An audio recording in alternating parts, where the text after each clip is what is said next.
Hello, and welcome to Mental Health Monday, where we talk about advocacy, resources, and ending the stigma associated with mental health.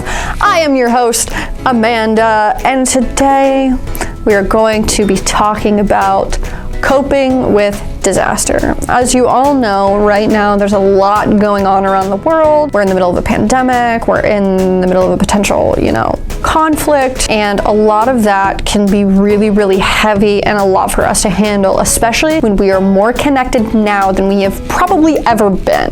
And with that connection can lead to overindulgence of news media and videos and pictures we might not have seen otherwise. So today we want to talk about how you can help yourself cope through all of these things that disaster can bring up for us, and especially when we're struggling with mental health, it can worsen those mental health symptoms. A lot of times when we feel helpless or out of control about things going on in our environment or in the world, it can really, really lead to us feeling more depressed, more agitated, more just out of control. And today we will be talking about some ways that you can help yourself feel better and cope through this disaster.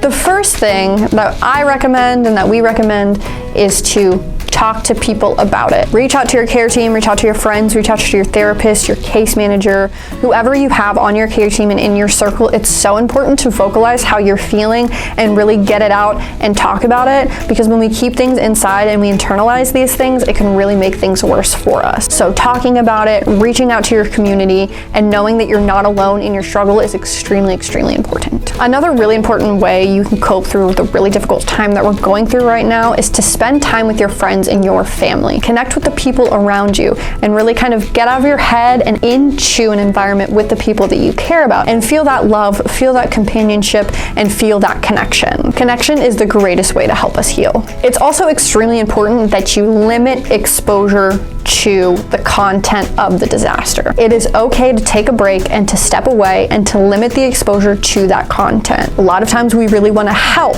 and we want to do what we can to help this because it makes us feel in control. But it is okay to step back and step away from the situation and take time to take care of yourself. It is totally okay that you do that, and it is totally okay that you are limiting yourself to consuming that content. Secondary trauma is very real. It happens when we feel that emotional stress from seeing another person go through a traumatic experience. That's why it's extremely important to limit your exposure during this time. Another thing that you can do is find time for activities that you enjoy.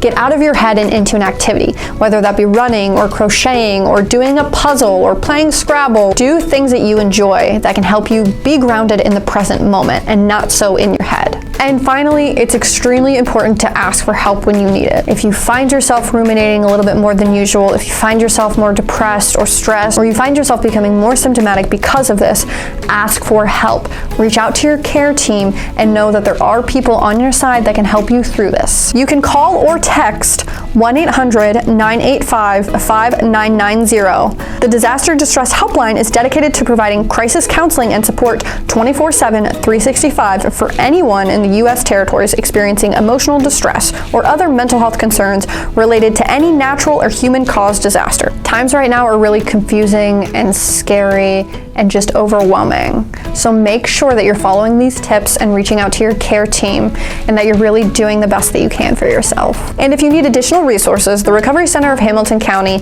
has daily check-ins twice a day, 7 days a week at 2:45 and 7 p.m. via Zoom. You can find access to those links on our website, recoverycenterhc.org. Until next time, stay safe, reach out to your care team, ask for help when you need it, and we will see you next Monday.